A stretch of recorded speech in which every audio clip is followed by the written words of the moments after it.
Good afternoon, everyone. Grab your popcorn and settle in. It's Mrs. Lefevre here, and today we're going to learn about inverse variation. All right. So this is the actual first section of Chapter 8. I know we previewed 8.3 yesterday, so we're going to jump back to 8.1 and talk about inverse variation. So if you flash back, probably sometime in October, we started off our discussion on variation with direct variation. Okay, with direct variation, we said y varied directly with x. We used this little equation, y equals kx, and what it meant was if x was increasing, y was also increasing. And vice versa, if x was decreasing, y was decreasing. So x and y are always moving in the same direction. They have a linear relationship. So y equals kx, we could set up our proportions, x over y equals x over y, and we called k our constant of variation. So now in Chapter 8, we're going to talk about inverse variation. And so now instead of it varying directly, it varies inversely. So instead of them moving in the same direction, if x is increasing, y is going to be decreasing. And vice versa. If x is decreasing, y will increase. So the relationship between the variables is now y equals k over x, so which redefines our constant of variation as k equals x times y.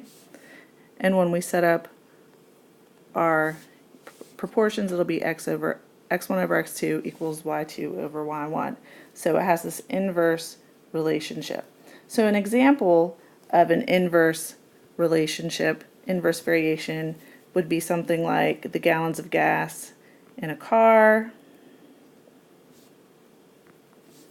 versus the number of miles traveled. Because as the miles traveled increases, the gallons of gas in your car will decrease. So that's an example of an inverse relationship, inverse variation.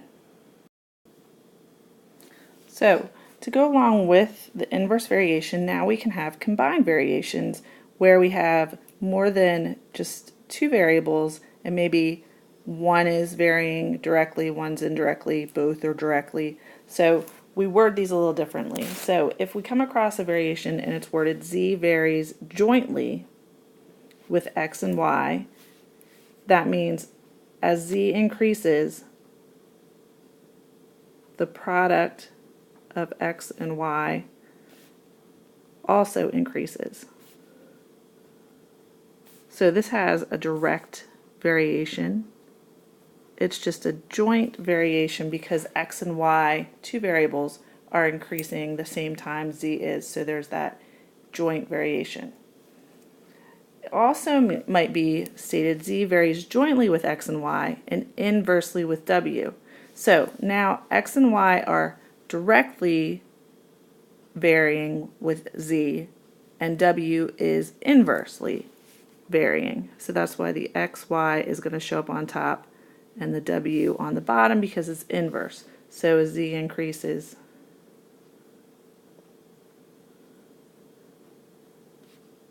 xy will increase, w will decrease.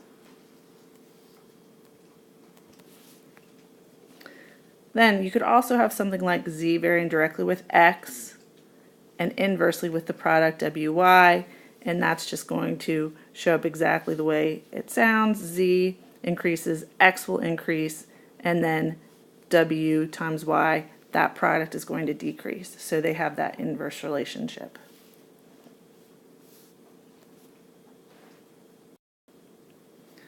So we're going to take a look at some example problems. These should feel familiar. They're very similar to the problems we did back when we were just learning about direct variation. So the first couple were given just variables to work with, and then we'll move into some other word problems where we have to kind of apply a little bit more.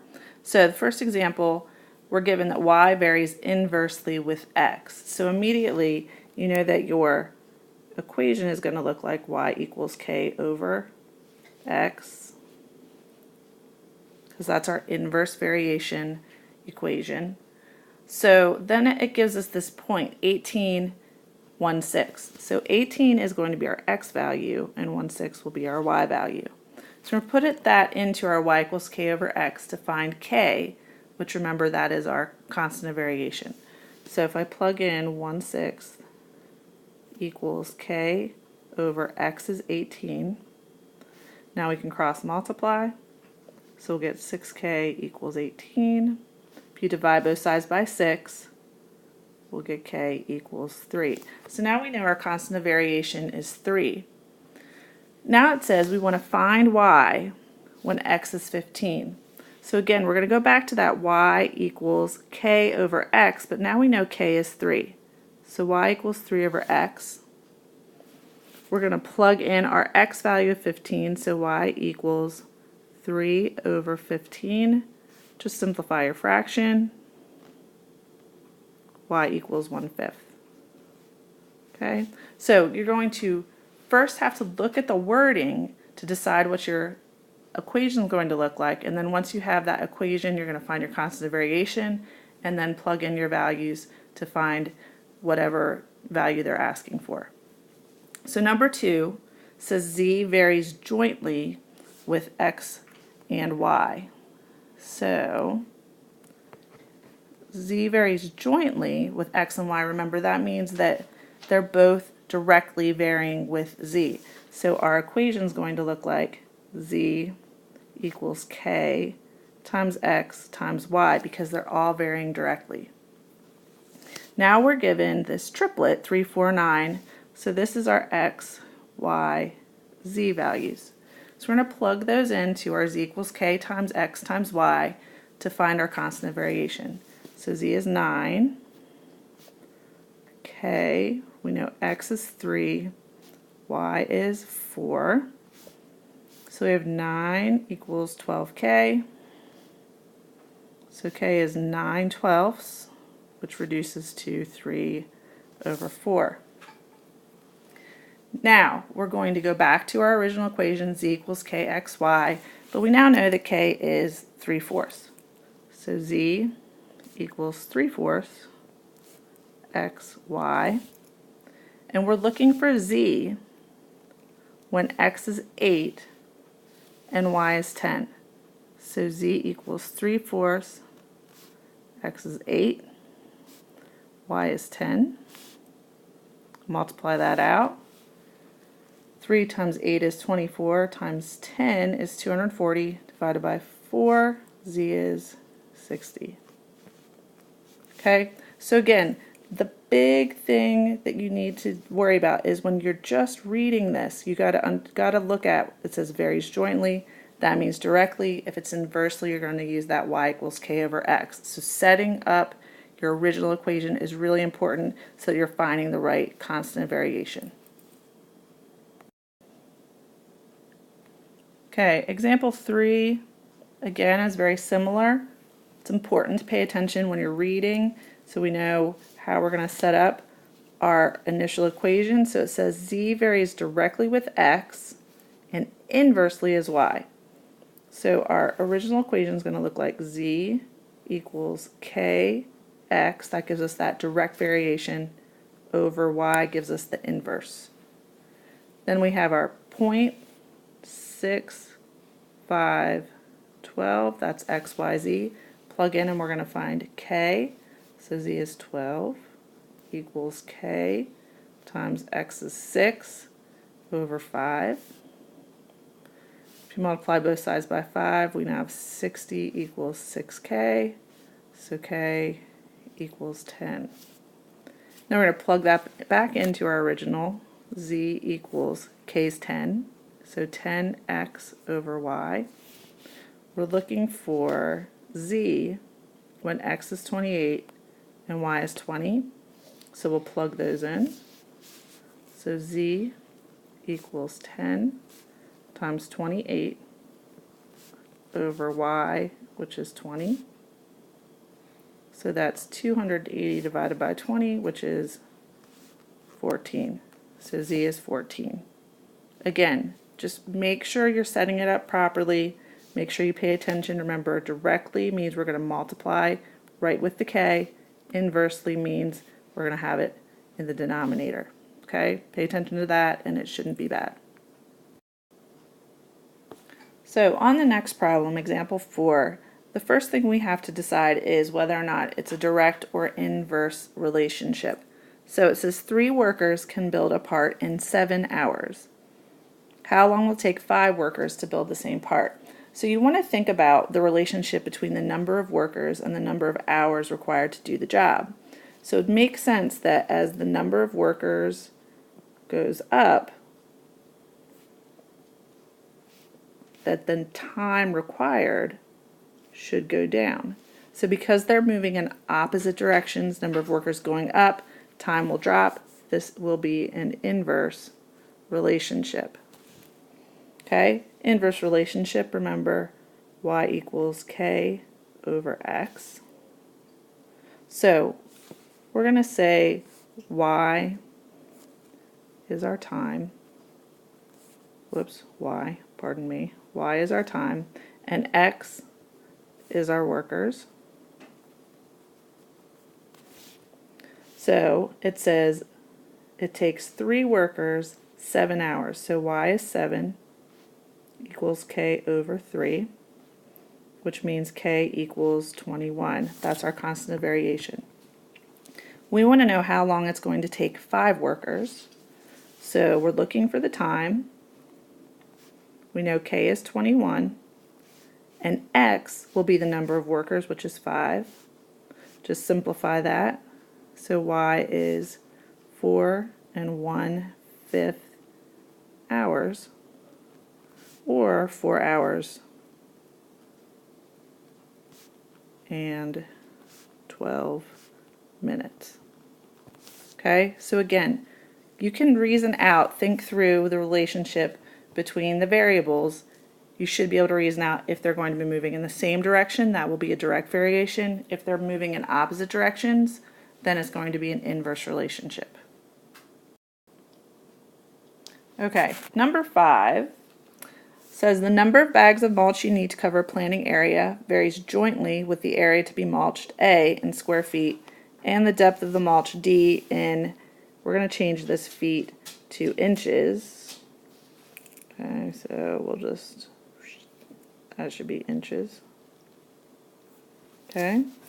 If you need 10 bags of mulch to mulch 120 square feet to a depth of 3 inches, how many bags do you need to mulch 200 square feet to a depth of 4 inches? So, first, you need to decide if this is varying directly or indirectly. If you look back to the front of your note sheet, you'll remember that jointly means directly. So, that means we've got Z equals K. Now we normally would use X and Y, but I'm going to use A for my square feet times D for my depth. So this is our equation, and it says we can do 10 bags, that would be Z, equals K times the area is 120 times the depth of 3. So K equals 10 over 360. So K is 1 over 36. So if we plug that back in, Z equals 1 over 36 times A times D. We want to find out how many bags we need for 200 square feet to a depth of 4 inches. So we're looking for Z. Our area now is 200, and our depth is 4.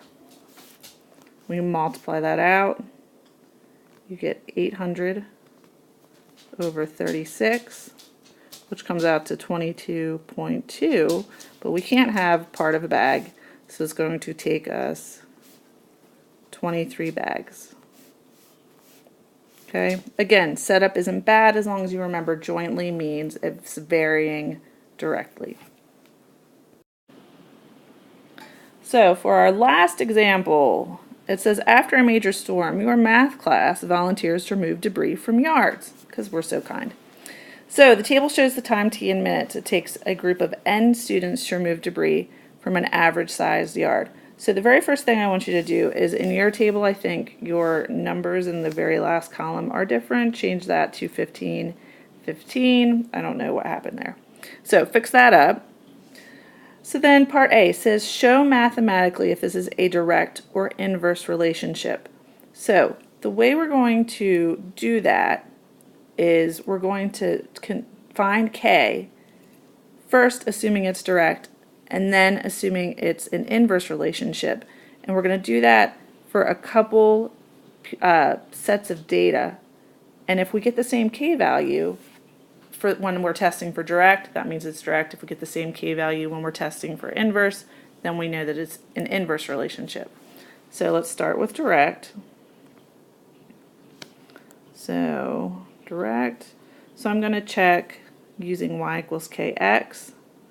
So I'm going to use the first point where x is 1 and y is 225. So 225 equals k times 1. So here k is 225. Then I'm going to test another point, so we'll do 3 and 75. So y is 75 equals k times x is 3. But here k is, divide both sides by 3, 25. So these are different, so we know it's not direct. Just to confirm that it's an inverse relationship, we're going to just do the same thing, but now remember, if it's inverse, we're using y equals k over x. So if we check 225 equals k over 1, k is just 225. Then if we check another data set, so we're going to use our y equals 75 and x equals 3, so k over 3. When we multiply both sides by 3, we get k equals 225, and we have a match, so we know it's an inverse relationship. Now, knowing it's an inverse relationship, we can write an equation to model the situation just using y equals k over x, and we found k in part A, so we can just use y equals 225 over x as our model. So now moving to part C, we want to know how many students would be needed to clear the debris from an average sized yard in 25 minutes. So remember, y is our time, so we've got a time of 25, and we're going to plug that into our model, so 25 equals 225 over x, cross multiply, 25x equals 225, divide both sides by 25, it would take 9 students. So that brings us to the end of our inverse relationship. Little section 8.1. So you guys can now start your homework. Your homework assignment is on Schoology. It's on page 503. I will be back tomorrow, but until then, hopefully you enjoyed today's lesson. Get to work. Have a great afternoon, and I'll see you tomorrow.